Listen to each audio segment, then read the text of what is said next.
오늘 예배 자리에 우리 홍성수 장로님 80세 생신을 맞이해서 온 패밀리들이 다 오신 것 같아요.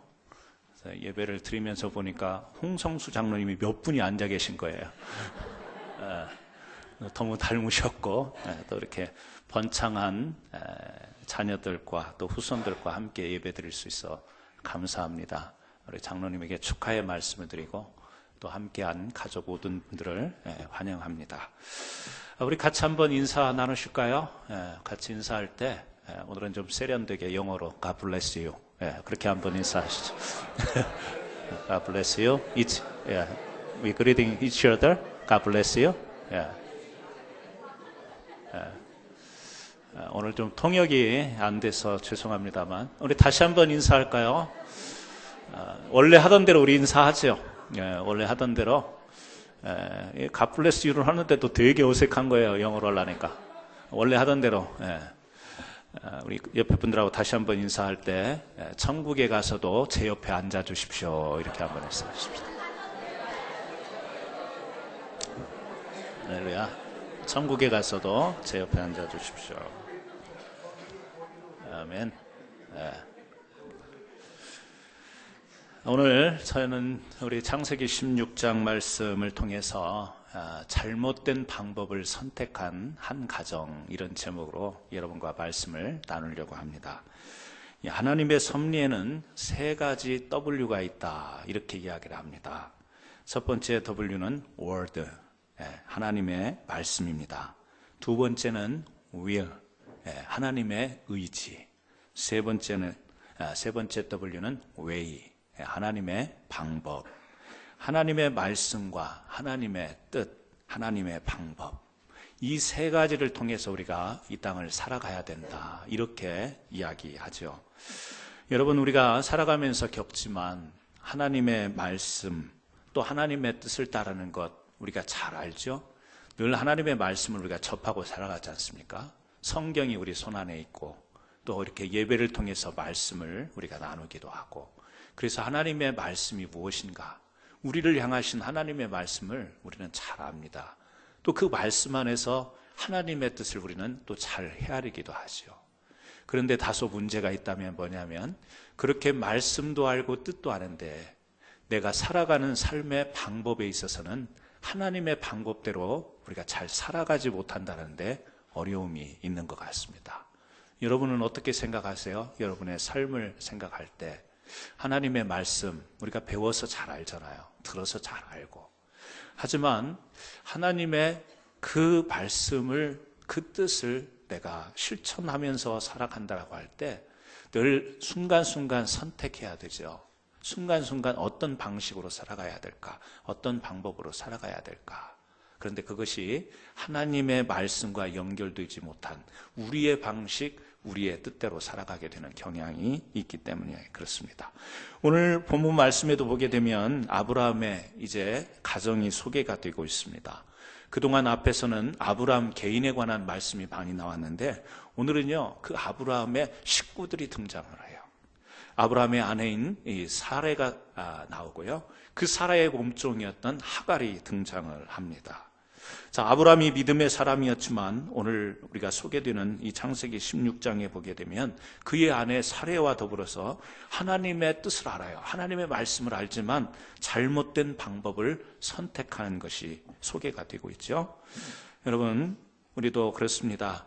오늘 이 말씀을 나누면서 하나님의 말씀 뜻 안에서 하나님의 방법을 선택하며 살아갈 수 있는 이 믿음의 사람들이 되기를 바라면서 이 말씀을 좀 함께 나누고 싶습니다. 첫 번째는요, 아브라함의 가족은 이 믿음과 현실 사이에 고민하다가 잘못된 방법을 선택했다라고 하는 거죠. 여러분, 아브라함이 하나님께서 약속하신 이 후손에 관한 말씀을 늘 마음에 염두에 두고 살았죠. 하나님께서 아브라함을 부르셨잖아요. 그리고 열국의 아버지가 된다. 내 자손이 번창할 거다. 하늘의 별과 같이 바다의 보리알처럼 이 너를 통해서 수많은 이 민족이 복을 받을 것이다, 이렇게 약속을 하셨습니다. 하지만 창세기 15장에서 아브라함은 이 자식이 없다라는 사실을 알고 이 하나님 앞에서 그 자신의 종인 엘리에셀이 자기의 상속자가 돼야 되지 않느냐, 하나님께 이렇게 반문하는 그 내용을 우리가 15장에서 봤지 않습니까? 내게 후손이 없는데, 자식이 없는데 하나님께서 약속하신, 하나님은 분명히 약속으로 주셨던 말씀을 보면 우리를 통해서 지금 자식이 있어야 되는데 자식이 없으니까 이제는 가망성이 없다. 그래서 내가 죽으면 내 상속자가 바로 내가 옆에서 충성되게 일하는 엘리에셀이 돼야 된다. 그때 하나님께서 뭐라고 말씀하셨죠? 아니다. 그건 아니다. 너와 사례를 통해서 낳는 자식이 너의 상속자가 될 것이다. 하나님께서요, 다시 한번 이렇게 마음에 이렇게 어려움을 갖고 있던 아브라함의 마음을 정리시켜 줬어요. 왜? 너의 종이 너의 상속자가 될 수 없고 너와 너의 아내를 통해서 낳은 자식이 상속자가 될 거다. 이 흔들렸던 아브라함의 마음을 정리를 해줘요. 그런데 오늘 이 16장에 와가지고 이 부인인 사례가 이 문제를 다시 한번 또 꺼내는 거예요. 우리에게 지금까지 자식이 없는데, 이 하나님께서 우리에게 약속하셨는데 우리에게는 지금 자식이 없지 않느냐, 그러면서 이 사례가 아브라함에게 이야기를 지금 걸고 있는 거죠. 어떤 이야기를 하죠? 2절에 보게 되면 사례가 아브라함에게 이르되 여호와께서 내 출산을 허락하지 아니하셨으니 원하건대 내 여종에게 들어가라. 내가 혹 그로 말미암아 자녀를 얻을까 하노라 하며 아브라함이 사라의 말을 들으니라. 이것이 뭐죠? 잘못된 방법의 선택입니다. 여기 보면요, 사례가 확신을 가지고 이야기해요. 여호와께서 내 출산을 허락하지 아니하셨다. 아직이거든요. 아직 모르는 거예요. 그런데 사례는 자기가 자식이 없자 그런 확신을 가지고, 하나님이 나에게 자식을 안 줬다. 그러면서 하는 말이 자기의 방법을 이야기를 하는 거예요. 아브라함에게. 어떻게 해요? 내가 데리고 있는 이 하인 종이 있는데 그 하가를 당신에게 줄 테니까 그를 통해서 아이를 낳아라. 거기 보면 혹 그로 말미암아 자녀를 얻을까 하노라. 이 말은 뭐죠? 확신할 수 없는 말이에요. 그렇게 될 수 있다, 가능성을 가지고 하는 이야기죠. 이 말은 혹 그로 말미암아 자녀를 얻을까 하노라, 이 말은요, 확신 있는 약속이 아니에요. 하나님의 뜻이 아니에요. 그리고 하나님의 방법이 아닌 거예요. 근데 사례는 지금 아브라함에게 자기에게 자식이 없으니까 하나님의 방법이 아닌 자기 생각에, 하나님이 주시지 않았다 확신을 가지고 확실하지 않은 이 방법을 지금 아브라함에게 제시를 하고 있는 거죠. 여러분, 여기서 아브라함의 모습을 보면서 우리가 참 안타깝죠. 왜냐하면 그랬더니 아브라함이 어떻게 해요? 사례의 말을 들으니라. 사례의 말을 들었다. 여러분, 아내의 말을 들어야 됩니까? 안 들어야 됩니까? 들어야죠. 우리 배장로님이 제일 먼저 큰 확신 있게 이야기하십니다. 집에서 얼마나 당하셨으면 요즘에 아내의 말을 안 들었다가는 큰일 납니다. 밥도 못 얻어 먹습니다. 나중에 연세가 드시면 쫓겨날 위기까지 겪는 현대 시대가 그렇게 됐다고들 우스갯소리지만 실질적으로 그런 분위기가 된 것 같아요. 아내의 말을 잘 들어야 됩니다. 하지만 지금 여기 이 상황으로 봤을 때 우리가 믿음 안에서 이제 우리가 많은 것을 같이 상의하고 또 타협도 하고 위로하고 이렇게 살아가지만 믿음의 방법이라고 하는 것을 두고서 이견이 나왔을 때 이게 하나님의 뜻이고 하나님의 약속인데 아내의 말은 그 하나님의 방법이 아니고 하나님의 뜻이 아닌 이쪽으로 이 의견이 나뉘었을 때 어떤 자세를 취해야 되는가? 우리가 다 아는 사실이지만 적어도 아브라함이 이 정도 된다면 먼저는 이 아내 된 사례를 위로해야 되지 않겠어요? 위로하면서 그 마음속에 지금 스트레스 드니까 자기도 그래서 이 15장에서 한번 하나님께 내 상속자가 엘리에셀이 돼야 되지 않습니까? 이런 이야기를 했잖아요. 자기도 힘들었으니까. 그러니까 그 아내인 사례도 지금 그런 가운데 있다면 좀 위로하면서 그럼에도 불구하고 하나님의 뜻이 있지 않냐. 하나님의 약속이 있지 않느냐. 조금 당장 해결하기 어려우면 시간을 가지면서 이렇게 또 마음도 풀어주면서 위로하면서 이러면 좋았을 텐데, 아브라함은요 하나 걸린 게 있어요. 뭐가 걸렸죠?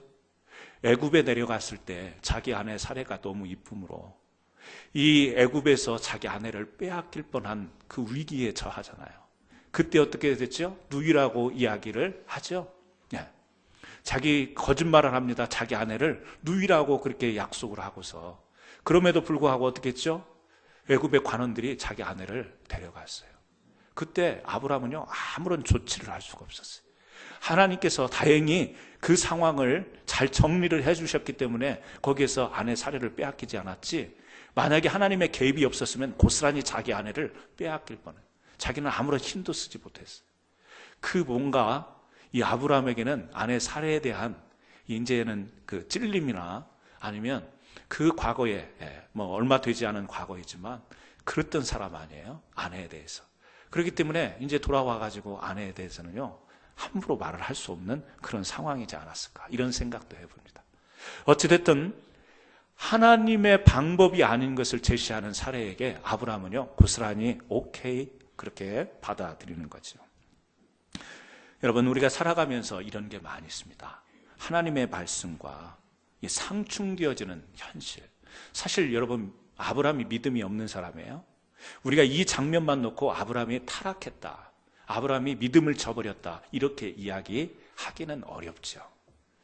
우리도 이런 상황이 되면 우리가 어떤 판단을 내릴까? 왜요? 이 상황은 어떤 상황이죠? 하나님의 약속과 현실에 주어진 이 하나님의 이 말씀 앞에서 갖는 믿음과 현실이라는 사이에서의 고민과 갈등을 우리들에게 보여주죠. 지금 만약에 사례가 이 하나님의 말씀, 약속의 말씀, 아브라함을 통해서 자식이 번성하고 열국의 아버지가 될 거라는 이 말씀을 믿음으로 붙잡지 않았으면 이렇게 자식에 대한 애착을 안 가질 수도 있죠. 생각해 보는 거예요. 아, 자식이 없으면 그냥 우리의 삶이 이런가 보다, 우리의 형편이 이런가 보다, 그냥 자녀가 없는데 억지로 어떻게 자녀를 낳겠냐, 그냥 살자, 이렇게 할 수도 있는데, 집요하게 지금 자식에 대해서 아브라함도 그렇고 사례도 이렇게 매달리는 걸 보면 분명히 하나님의 약속의 말씀은 붙들고 싶은 믿음이 있었던 거죠. 왜? 하나님이 너희를 통해서 번성케 할 것이다, 자손이 번성케 할 것이라는 그 말씀, 그 약속은 지금 붙들은 거예요. 그 말씀은 붙들고 그 하나님의 뜻은 붙들었지만, 그러나 현실에서 자식이 없는 현실의 상황을 보니까 이걸 어떻게 해결하고 어떻게 극복해 나갈 수 있는가, 이 고민을 하다가 현실적인 고민 앞에서 잘못된 방법을 선택하게 되더라는 거죠. 우리도 그렇지 않습니까? 우리가요 믿음이 없는 게 아니에요. 믿음이 없어서 세상에서 잘못된 방법으로 살아가는 건 아니라고 생각합니다. 우리가 하나님의 말씀을 몰라서, 물론 그런 사람도 있지만 지금 말씀은 우리 성도들과 함께 나누는 말씀이기 때문에 우리가 믿음과 신앙이 없어서 세상에서 하나님의 방법이 아닌 실수를 하는 게 아니라고 생각해요. 믿음 있죠. 말씀을 우리가 압니다. 말씀을 받아서 또 말씀을 묵상하고 이 말씀을 하나님의 말씀으로 우리가 새기고 살아요. 근데 문제는 뭐냐면 현실에 가면 그게 안 되는 거예요. 현실에 가면 어려움이 생기는 거예요. 하나님이 우리를 고치시는 하나님, 여호와 라파의 하나님, 치료하시는 하나님이라는 것을 우리가 믿어요. 알아요. 그런데 우리가 몸에 병이 들 때가 있고 아플 때가 있어요. 하나님은 치유하시는 하나님이라는 사실을 내가 말씀으로 알고 믿지만 내 자신이 지금 병들어서 이러지도 못하고 저러지도 못할 때, 하나님이 나에게 복 주실 분임을 내가 알지만 내 삶에 고난이 올 때, 이 고난의 과정을 통해서도 나를 아주 고귀한 진주와 같이, 보석과 같이, 단련한 어떤 보물과 같이 나를 인도해 주실 거라는 그 말씀을 믿지만, 내가 고난이 하루 이틀 계속 되어지다 보면 그 현실 앞에서 평화의 하나님인 줄을 믿지만 내 주변에 불화의 다툼이 많을 때가 있는 것을 우리는 내가 겪고 주위에서 보게 되고, 이런 것을 우리가 겪고 살죠. 하나님이 나를 의의 길로 인도하실 줄 믿지만 나에게 시험과 유혹이 그치지 않는 것, 이것이 우리 삶의 현실 아니겠어요? 그러니까 우리가 적어도 신앙인이라면 믿음은 외면할 수 없다, 이 사실은 우리가 고정적으로 가지고 있는 것 같아요. 아브라함과 사례도 마찬가지예요. 그들은요, 믿음을 가지고 하나님의 약속이 이루어지기를 간절히 바랬죠. 그래서 자식이 있어야 된다고 생각한 거예요. 그런데 현실은 지금 자기들 몸에서 자식이 없다라는 데서, 거기에서 뭔가 타결책을 찾아보려고 했던 것이 사례가 자기의 종을 남편에게 주어서 동침하게 해서 자식을 낳으면 그것이 대를 잇는 하나님의 뜻을 이룰 수 있는 방법이 될 수 있겠다, 이 생각을 하게 된 거죠. 여러분, 이 말씀이 우리에게 주는 교훈이 있지 않습니까? 우리도 살아가면서 하나님의 뜻을, 말씀을 외면하고 싶은 마음은 절대 없어요. 말씀을 지키기를 원하는데 그 말씀이 현실과 부딪힐 때 그 타결책을 내 생각과 내가 생각했던 방법을 동원해서 하나님의 뜻을 이어보려고 하는, 내 믿음을 이어가려고 하는 그런, 우리가 어떤 때는요 방법을 찾아낼 때가 있죠. 이것이 큰 아브라함의 가정에 불화와 또 어려움을 가져다주는 일이 발생하게 된 원인이 됐던 거죠. 사랑하는 성도 여러분, 잘못된 방법, 누가 잘못된 방법을 선택하고 싶어서 선택하겠습니까? 고민이 있다 보면 잘못된 선택을 하게 되죠. 그 고민이라는 것은 뭐죠? 믿음과 현실에서 생겨나는, 충돌하면서 일어나는 고민이에요. 그러므로 저는 이 말씀을 통해서 우리가 믿음을 가지고 하나님의 말씀, 하나님의 뜻을 알 때 부단히 노력해야 될 부분이 뭐냐, 삶의 방법에 있어서도 우리가 하나님의 뜻과 말씀에 맞는 삶을 살아가려고 노력하는 것. 때로는요 시간이 걸려요. 때로는요 지칠 때가 있습니다. 때로는 뭔가 답이 없는 것 같이 막연할 수도 있습니다. 그것을 뛰어넘어야만 하나님 앞에 하나님의 방법으로 우리가 나갈 수 있는 거 아니겠어요? 저는 우리 성도님들이 세상 살아갈 때, 오늘날 많은 크리스찬들이 뭐가 문제죠? 믿는다고 해요. 나도 교회 다닌다고 이야기해요. 근데 사는 모습을 보면 전혀 크리스찬답게 살지 않는 모습을 우리가 발견하죠. 이 문제예요. 뭐냐? 하나님 믿는데요, 말씀 믿는데요, 근데 삶을 모습 보면 믿는 사람답지 못하게 살아가는 거. 적어도 우리 사랑하는 성도님들에게 이 삶에 있어서 얼마나 어려워요. 우리가 살아간다라는 것이, 삶의 현장에 나간다라는 것이 전투적일 때가 있고 얼마나 복잡하고 분주하고 많은 다양성 속에 살아가기 때문에 우리가 그때그때마다 뭔가 삶의 방법을 선택한다라는 것이 쉽지 않아요. 제가 얼마 전에 우리 성도님 사업장을 신방한 적이 있습니다. 여러 가지 물건들이 많이 놓여 있어요. 진열이 많이 되어 있는데 그 가운데 제가 눈에 딱 띄는 게 있어요. 노란 노트에 성경 구절이 벽에 딱 붙어 있는 걸 봤어요. 많은 물건들이 막 진열이 되어 있는데 어떻게 보면 너무 많아서 눈에 뭐 하나를 포커스를 맞추기가 쉽지 않은 그런 사업장인데, 그 벽에 한쪽에 노란 종에다가 성경 구절을 써놓은 말씀을 딱 붙여놨더라고요. 제가요 제 전화기로 사진을 찍었어요. 몰래 찍었기 때문에 도찰이 될 수도 있겠지만 제가 감동이 돼가지고, 별거 아닌 것에 제가 감동을 많이 받는 스타일 중에 한 사람일 수 있습니다.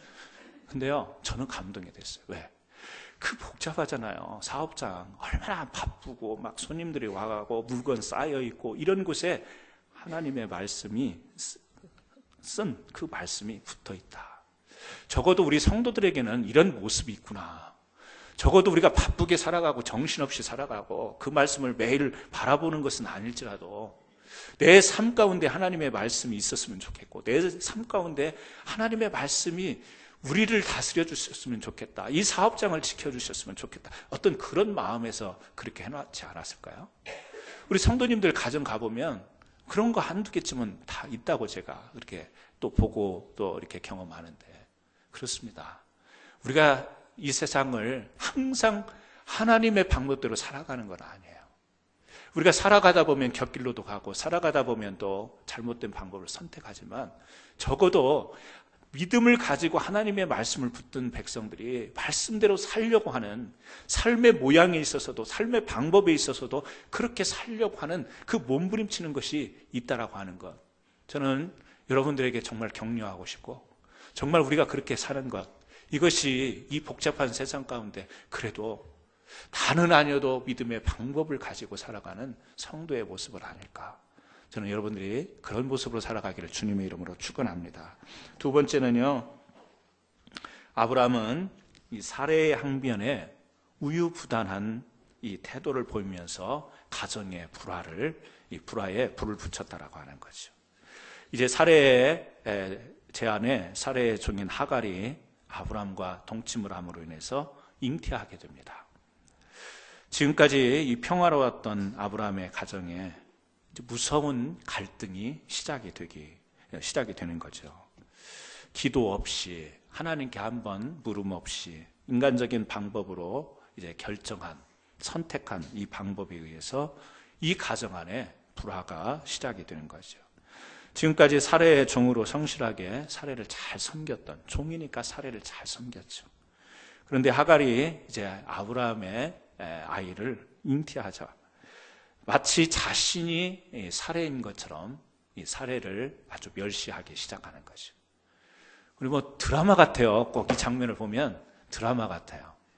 이 첫째 부인, 둘째 부인이 있어가지고 이런 갈등하는 그런 장면, 막장 드라마 이런 데서 많이 봤지 않습니까? 그런 것 같아요. 여기에서 사레가 얼마나 스트레스를 받는지 몰라요. 아니, 자기 종인데 지금 좀 하나님의 약속을 이루어보려고 할 수 없어서 그 방법을 선택해서 자기 대신 아이를 낳으라고 했더니 이게 주인의 행사를 하니까 이 꼴을 볼 수가 없는 거죠. 그래서 아브라함에게 달려오는 겁니다. 달려와가지고 지금 따지기 시작하는 거예요. 여자의 강한 모습, 남자의 약한 모습을 우리는 5절에서 발견할 수가 있습니다. 예, 같이 한번 16장 5절 말씀. 사레가 아브라함에게 이르되 내가 받는 모욕은 당신이 받아야 옳도다.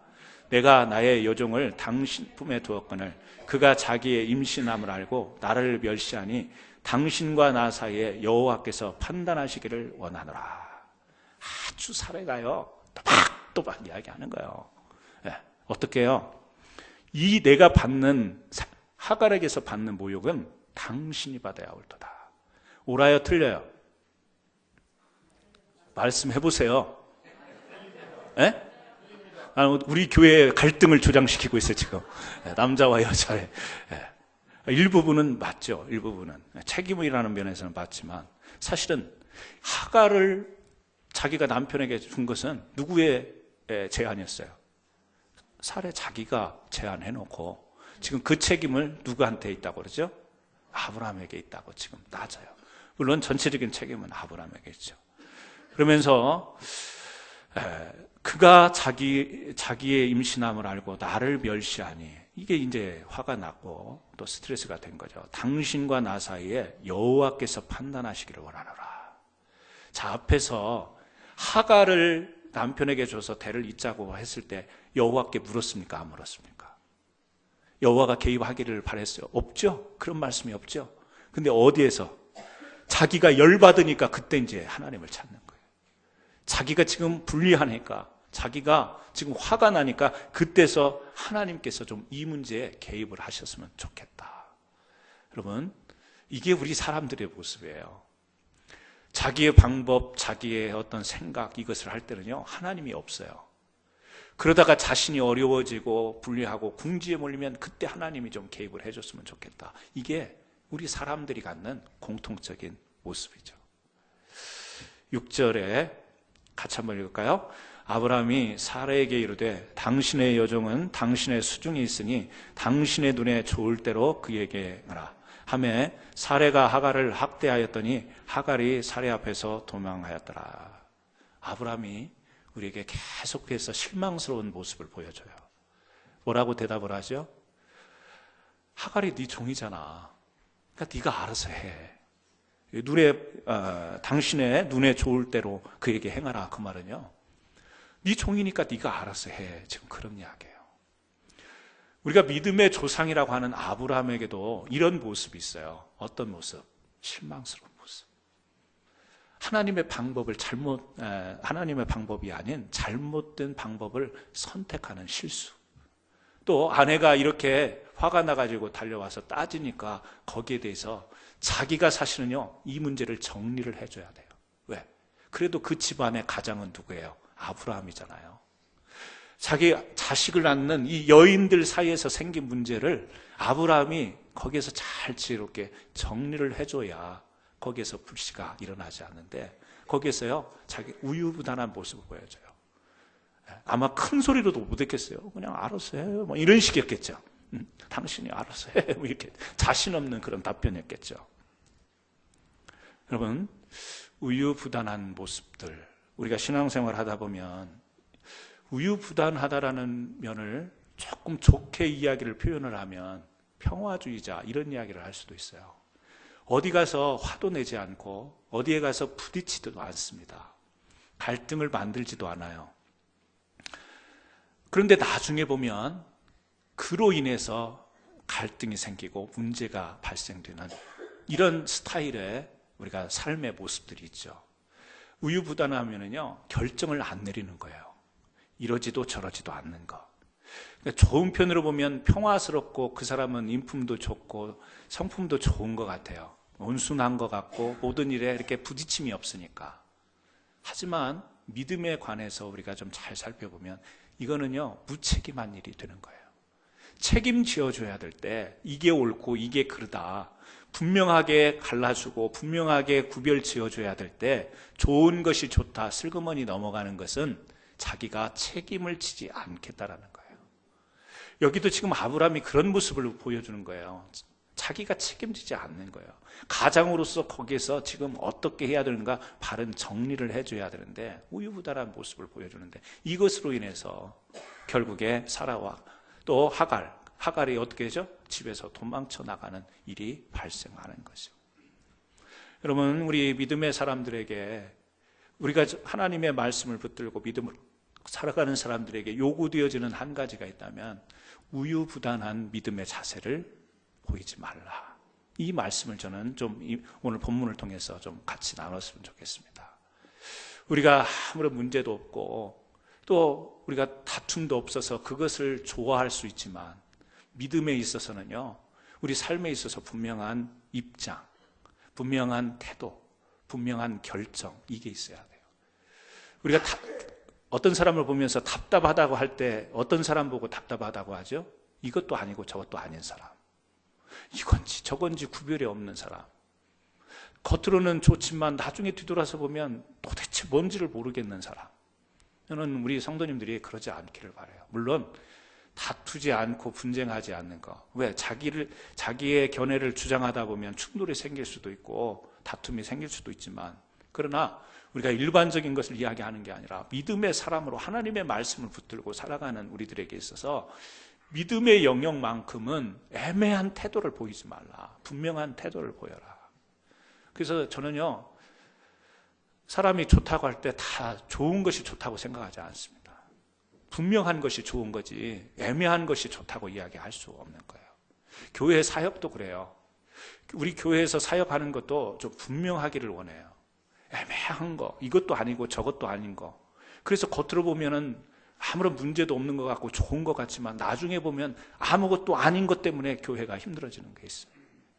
입장을 분명히 하죠. 우리의 믿음이 뭐냐, 우리 교회가 추구하는 신앙의 어떤 가치가 뭐냐, 이거를요 분명히 가지고 아닐 때는 아닌 것은 아니다고 이야기하고, 이단이 우리를 유혹하는데 이거 좋은 게 좋다고 방어하지도 않고 그거에 대해서 어떤 구별도 하지 않고 이러다 보면 하나의 예를 들어서 이야기하지만 어떻게 되겠습니까? 하나님의 교회를 또 우리의 믿음을 흔드는 것에 대해서는 분명히 아니라고 선을 긋고, 믿는 것은 우리가 붙잡고 더 열심히 나가야 되는 거고, 애매하고 우유부단한 모습, 우리 삶 속에 이런 것일 수 있습니다. 분명히 하나님은 이게 옳은 것이, 하나님의 말씀을 보면 아니다라는 것을 내가 알면, 하나님의 뜻이 아니라는 것을 알면 거절할 수 있어야 되는 거죠. 하나님의 뜻이 무엇인지, 말씀이 무엇인지 알면서도 세상에서 살아갈 때 흐리멍텅하게 살아가는 것은, 그것은요 오히려 나중에 더 큰 우리 믿음에 치명적인 화가 임할 수 있는 겁니다. 저는 우리 성도님들이 믿음에 있어서는 제대로 이렇게 분별하고 제대로 정리할 수 있는 분들이 됐으면 좋겠습니다. 아브라함은 적어도 여기에서는요 자기가 책임을 지금 다하지 못해요. 그 집안의 상황을 정리하지 못하고 있습니다. 저와 여러분이 이 말씀을 통해서 우리의 신앙, 믿음, 하나님의 말씀을 붙든 우리들은 정리할 줄 아는, 분별력 있는, 그래서 결단력 있는 믿음의 모습으로 살아가기를 주님의 이름으로 축원합니다. 우리가 매사에 모든 삶에 분명하게 살 수 있는 것은 아니라고 생각합니다. 살다 보면 정말 중간에 서서 이래야 되나 저래야 되나 고민도 하고 갈등해야 되는, 매사에 분명할 수는 없지만 삶이라는 것이 그만큼 어려운 것이기는 하지만 하나님의 말씀과 하나님의 뜻을 우리 받은 믿음의 백성들은 가능한 최선을 다해서 믿음의 말씀에 분명한 삶을 살도록 노력하는 모습, 그게 우리에게 필요하지 않을까 생각을 합니다. 세 번째로요, 살해의 학대의 하가는 어떻게 되죠? 광야로 도망을 치게 됩니다. 애굽에서 살았던 사람이 애굽 사람이에요. 그런데 이제 아브라함과 사례를 통해서 그 집에 들어와서 종으로 살았는데, 그래서 자기의 주인이 시키는 대로 이 사례의 남편과 동침해서 아이를 가지라 해서 한 것뿐인데, 사례가 하갈을 학대하죠. 물론 하갈도 조금 교만을 떨었죠. 왜? 자기가 임신하니까 임신하지 못하는 주인 사례를 보면서 그 멸시의 눈을 보낸 것. 그렇지만 사례가 하갈을 학대하는 것과 하갈이 사례를 멸시했던 것과 분명히 차이가 있었을 겁니다. 사례가 하갈을 학대하니까 견딜 수가 없는 겁니다. 그래서 피해서 도망을 치죠. 그래서 7절에 보니까 여호와의 사자가 광야의 샘물 곁 곧 술김 샘 곁에 그를 만나 한 우물결 샘이 있는 그곳에 수르 광야로 홧김에 억울한 생각에 뛰쳐나간 거예요. 뛰쳐나왔지만 대책이 있습니까? 살 길이 없는 거죠. 막막한 거죠. 이제 두려움이 생겼을 겁니다. 그때 한 나그네가 나타나서 이야기를 하는 거예요. 네가 어디로 왔으며 어디로 가느냐. 이 나그네는 하나님의 사자라고 성경은 그렇게 소개하고 있습니다. 하나님이 그에게 나타나는 거죠. 도망친 이 하갈에게 나타나는 거예요. 이 하갈은 지금 집을 그냥 뛰어나왔기 때문에 막연한 거예요. 앞으로 어떻게 살아가야 될지, 또 어떻게 보면 지금 당장 어떻게 살아가야 될지 모르는 곳에서 이 나그네가 자기에게 위로가 되어주고 따뜻한 말을 하기를 원했는지도 모르겠어요. 그런데 이 나그네가 하는 말이 뭐죠? 다시 주인 사례에게로 돌아가라, 이런 이야기를 해요. 아니, 거기에서 학대를 받아가지고 견딜 수 없어서 집을 뛰쳐나왔는데, 그래서 여기 있는데 좀 내게 위로의 말을 좀 전해주기를 기대했을 텐데 하는 말이 전혀 생각지 못했던 말을 하는 거예요. 어디로요? 그 학대하던 사례의 집으로 다시 돌아가라. 하나님의 사자가 그 이야기를 합니다. 그러면서 이어서 하는 말이 너에게서 태어날 그 아이 이름을 이스마엘이라고 해라. 이름까지 아이 이름을 지어주는 겁니다. 그리고 그 아이를 통해서도 하나님이 아브라함에게 약속하셨던 것처럼 번창할 것이다. 아브라함과 사례를 통해서 낳은 자식은 아니지만 하갈을 통해서 낳은 자식이지만 이 이스마엘이라는 아이를 낳게 될 텐데 그 아이를 통해서도 번성하게 될 것이다. 이 말씀을 하시죠. 그래서 지금도 우리가 이 아브라함과 사라에게서 난 이 자녀의 후손과 이 하갈에서게 난 자손, 지금 아랍의 사람들이 이 이스마엘의 후손 아니겠어요? 번창했죠. 그래서 지금도 계속해서 갈등이 일어나고 있고 싸움, 전쟁이 일어나고 있죠. 이때 아브라함이 혹시라는 건 없지만, 가정은 없지만 이때 잘 문제가 집안에서 해결됐다면 오늘 이 중동의 아랍 계통과 또 이런 막 전투적인 상황들, 대립적인 상황들이 과연 존재했겠는가. 이제 우리는 아쉬움 속에서 그런 생각을 해보지만요. 그래서요, 하나님의 사자를 통해서 집을 뛰쳐나온 하갈에게 이 메시지를 주는 거예요. 하갈아, 네가 힘들었지만 집을 뛰쳐나온 것은 잘못된 방법이다. 네가 잘못 선택한 방법이다.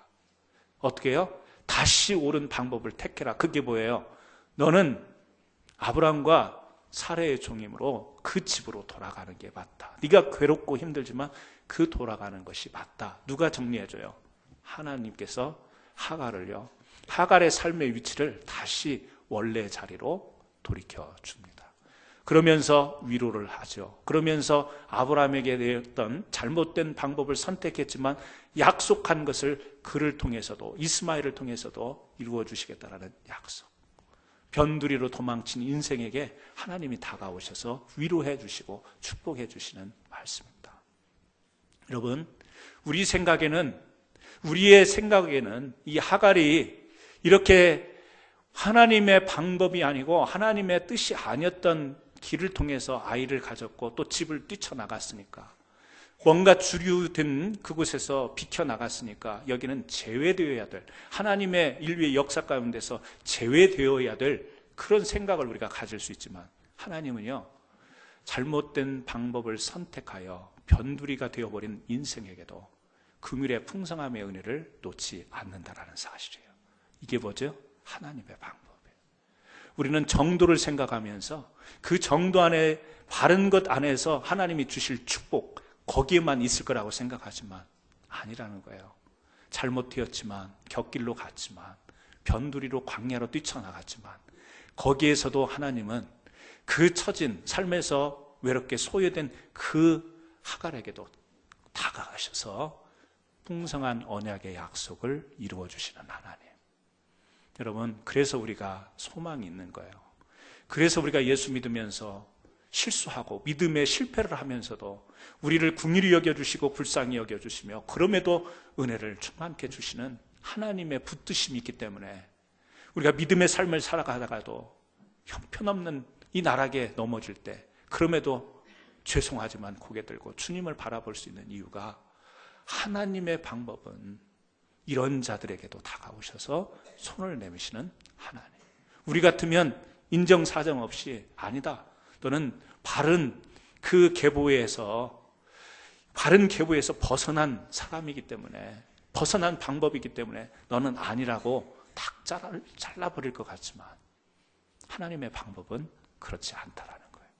그래서 하나님의 방법은 저와 여러분을 위해서 예수님을 이 땅에 보내주신 것이고, 십자가에서 그 고난받고 죽으시는 이 엄청난 사건을 통해서 우리가요, 주님의 사랑 안에 들어올 수 없음에도 불구하고 주님은 그 방법을 택하셔서 우리를 인도해 주신 거죠.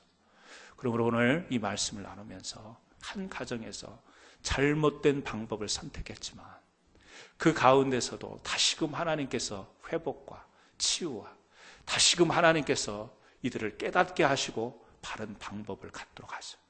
그래서 이 우유부단했던 이 책임을 아내에게 무책임하게 그렇게 정리하지 못하고 던져버렸던 아브라함이 뒤에 가서 사라를 통해서 이삭을 낳고는 하나님께서 그를 시험하기 위하여 번 제단으로 그 아들을 바치라고 할 때 그때 어떤 결정을 내리죠?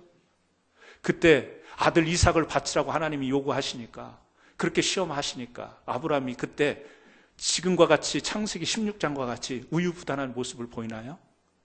그 책임을 다른 데로 돌리나요? 아니죠. 거기에서 고스란히 아브라함은 이삭을 하나님이 명하신 그대로 바치겠다고 순종을 해요. 믿음이 변화된 것이요. 믿음이 이제는요, 하나님의 뜻과 하나님의 부르심과 하나님 말씀 앞에서 자신이요, 잘못된 방법을 가졌던, 선택했던 과거가 있었지만 이제는 방법도 하나님의 방법대로 하겠노라고 아들 이삭을 제단에 바치는 이런 모습을, 자세를 보이잖아요. 그렇습니다. 우리에게도 다 창세기 16장과 같은 잘못된 방법을 가지고 살아갈 수 있어요. 하지만 창세기 16장을 뛰어넘어서 아들 이삭을 하나님 앞에 순종으로 전적으로 내드릴 수 있는 이와 같은 믿음의 역사의 장도 우리는 가지고 살아야 될 줄 믿습니다. 그러한 은혜가 저와 여러분에게 있기를 주님의 이름으로 축원합니다. 기도하겠습니다.